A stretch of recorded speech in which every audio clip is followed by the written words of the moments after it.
LCS isn't about teams climbing up the table. To bring us up to speed on an announcement that means big changes for the LCS, I'd like to welcome Quickshot to the show. How's it going, Quickshot?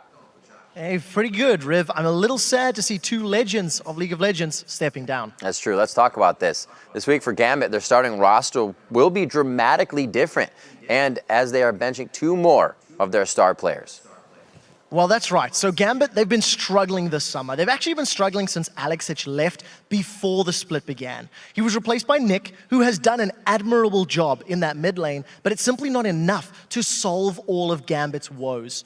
Diamond and Darien have been benched by Gambit for Week 8, and they have been replaced by Cubon in the top lane, formerly of Mecha Makers last year, currently playing for Reason Gaming, and Lolex in the jungle. Lolex did, of course, substitute for Gambit when they played at the Roadshow in London.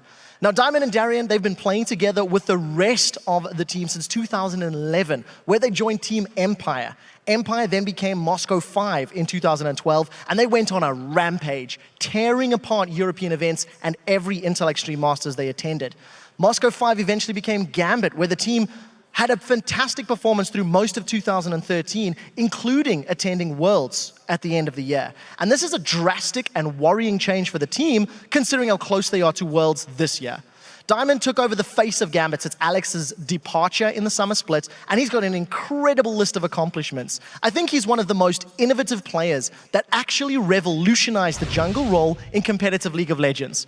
He played a bunch of unorthodox champions. Well, they were unorthodox at the time until Diamond made them standard. And I think the biggest ones that really stand out for me is Volibear and Nasus from Season 3.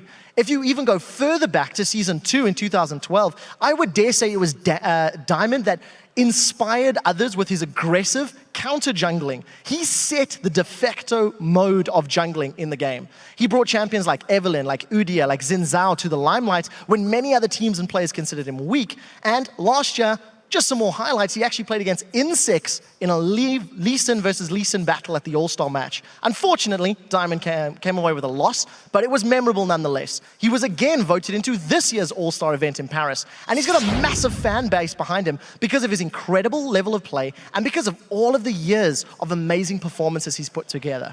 Now, Darien is also on the bench, and he's got a list of accomplishments of his own, both positive and negative. I think the most recent is, of course, how dominant he was with Warwick in the spring split. His swag style of play, because every top laner needs a Deathcap, Rylai's, and Omewrecker. And of course, you can't forget Darien's feed to win strategy. It worked up.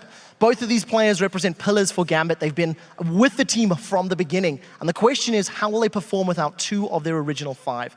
Very quickly before I go, this is a substitution, meaning they're not entirely out of the scene, but Diamond rather did say in a recent stream that he will take serious offers into consideration. It's something that we need to keep our eyes on. Well, we'll definitely be keeping a close eye on Diamond to see what develops there. Thanks again, Quickshot. As always, it's been a pleasure. And no doubt that all eyes will be on Gambit this week to see what happens. So let's bring in Shox, who's been speaking with the players to get their reactions to the news, which sent shockwaves across the social media. How are you, Shox? Ready to rock and roll, Riv. Likewise. So you've been speaking with the players on the European teams to gauge their reactions to this news about Gambit. What have they been saying?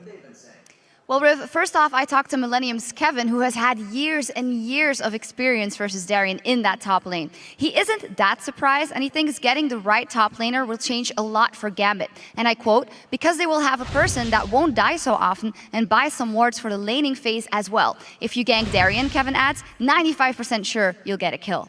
Now, Rockat Zazas agrees and sees Darien as the weak link in Gambit as well. Now, where the benching of Darien seems expected for most pros, the replacement of Diamond is more of a shock. Rockat Yankas is one of those pros who were taken off guard. He told me that he didn't think Diamond is that much out of shape to lead to him being replaced. He adds that he feels sad about the news for Diamond and said, and I quote, "He is my idol and he inspired me to make it in League of Legends."